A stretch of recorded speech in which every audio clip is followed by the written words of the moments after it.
Hey, Bonin, how's things been going for you? I'm good, thanks, Charlotte. How did you go with your exam? Not great. I put an all-nighter studying for hours on end, but I don't feel good about how I did, and I don't know what I did wrong. Oh, that sucks. Have you considered that you might need to change your study habits? Perhaps, but I don't even know where to start.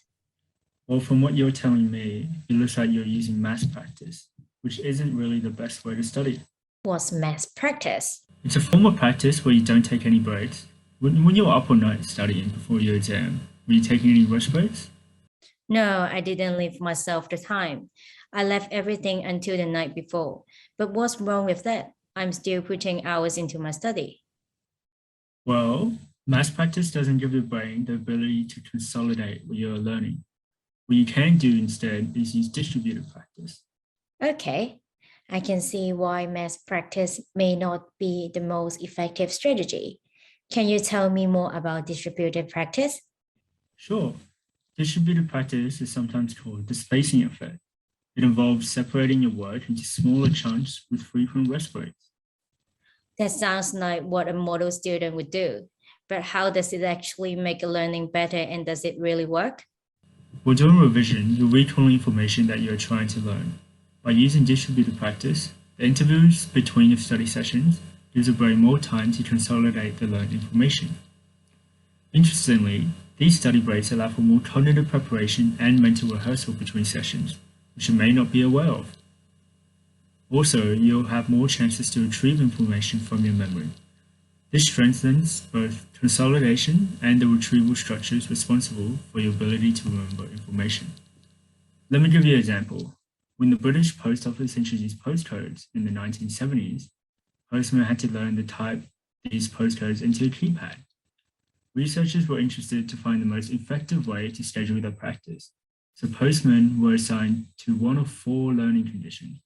Using distributed practice, some trained once per day in a 1-hour-long session, while others trained twice per day in a 1-hour-long session.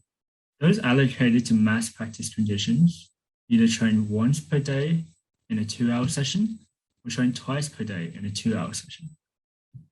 You might think that more condensed practice will lead to better outcomes, but in fact, the group with the most spaced out effect, having only done 1 hour of training a day, learned the fastest. On top of that, they had better skill retention lasting several months. Wow, I can't believe this is the first time I'm hearing this.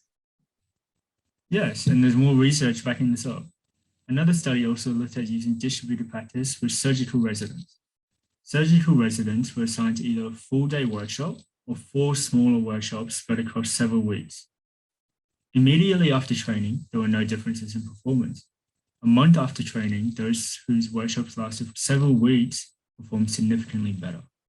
So if you're planning on remembering what you have learned in the workforce, using distributed practice means you're more likely to remember the information long term. Okay, I can see how distributed practice help. So, how can I apply distributed practice to my study process? Perhaps for your next exam, you should study in small increments throughout the semester, rather than trying to revise everything in one night. Also, when you're studying, it will be good to give yourself frequent rest breaks. The more spaced out you can make a revision, the better. Well, I'm glad we had this conversation. I just wish I'd known about this before our exam. Well, if you had listened during class, we did learn about this. In fact, our whole course was structured around improving human performance.